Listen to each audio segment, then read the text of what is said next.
Hi hello सर्वांना, welcome to किशोरीज vlog. तर चला, मस्त अशी सकाळ झालेली आहे आणि हे बघा, सूर्याची किरणं अशी पसरतात ना जेव्हा आकाशात, तेव्हा निरभ्र आकाश किती मस्त दिसतो पहा. आणि मला हा रोजचा आनंद घ्यायला मिळतो. खरंच खूप छान वाटतं मनाला. म्हणजे सकाळ एकदम भारी होते. चिमण्यांचा चिवचिवाट असतो. आता तुम्हाला ह्यामध्ये पण कदाचित ऐकायला येत असेल, चिमण्या आहेतच. तर इथे आहे ना, मी प्राणायाम योगा करत असते आणि ह्यांची तयारी आहे क्रिकेट प्रॅक्टिसला जायची. सकाळी ते सुद्धा जातात.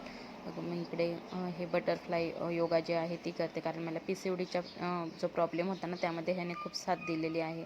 हा श्वसनासाठी असतो. नाकावाटे श्वास घ्यायचा आणि तोंडावाटे सोडायचा. एकदम फास्टली करते. आता सवय झाली, त्यामुळे थोडी थोडी व्हिडिओसुद्धा फास्ट केलेली आहे, कारण खूप मोठी होते ना मग, त्यामुळे. तर असं काहीचा असतो व्यायाम. आणि खरंच ताईंनो, आपण कितीही धावपळीच्या जगात जरी, आता म्हणतो आपण का धावपळीचं जग आहे, आपण घरात इतरांसाठी करत असतो, पण आपण स्वतःसाठी सुद्धा वेळ काढावा. तर मी सुद्धा काढते.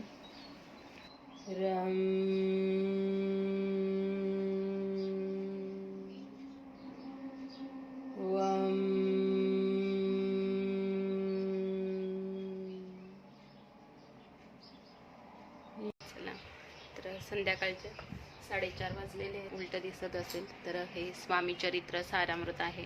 आणि म्हणजे प्रत्येक गुरुवारी पूर्ण एक पाठ करायचं, 1 ते 21 अध्याय वाचायचे, असा नियम केलेला आहे मी माझ्या स्वतःशीच.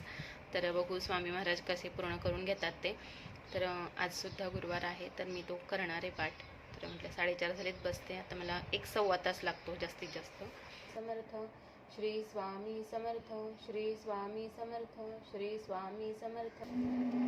श्री गुरुदेव दत्त श्री स्वामी समर्थ महाराज की जय. अनंत कोटी ब्रह्मांड नायक राजाधिराज योगीराज महाराज श्री समर्थ सद्गुरु अक्कलकोट श्री स्वामी समर्थ महाराज की जय.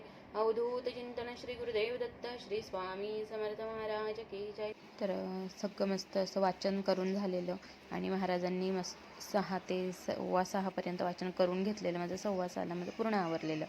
तर अशा प्रकारे महाराजांची कृपा आहे. आणि इकडे बघा, आमच्याकडे 3 ते 4 दिवसांनी पाणी येतो, मी मागे पण म्हटलेलं. तर एकीकडे कपडे लावलेले, मशीनसुद्धा मग बंद करून घेतली. बेडशीट धुवायला काढलेली, तर दुसरीसुद्धा अंथरून घेतली. किती छान वाटतं ना, म्हणजे जिथे आपण आराम करायला जातो ना, ती रूम मस्त वाटावी. आणि गुरुवार असल्यामुळे गोड तर झालंच पाहिजे. तर शेवयांची खीर बनवलेली. साधंच जेवण होतं, डाळ भात भाजी आणि शेवयांची खीर, लोणचं असतंच. महाराजांना नैवेद्य दाखवून घेतलं आणि आम्ही सुद्धा जेवण केलं. जेवण केल्यानंतर आम्ही शतपावली करायला जातो. आणि शतपावली करायला गेल्यानंतर आईस्क्रीम कोणी खातं का, तर इथे त्याचंच आम्हाला हसू आलं होतं. तर व्हिडिओ बनवली. म्हटलं चल, ह्या मैत्रिणी आहेत आणि गॉसिप पार्टनरसुद्धा. मस्त एक मैत्रीण तरी असावी आयुष्यात. तर चला, ही होती व्हिडिओ आवडल्यास लाईक नक्की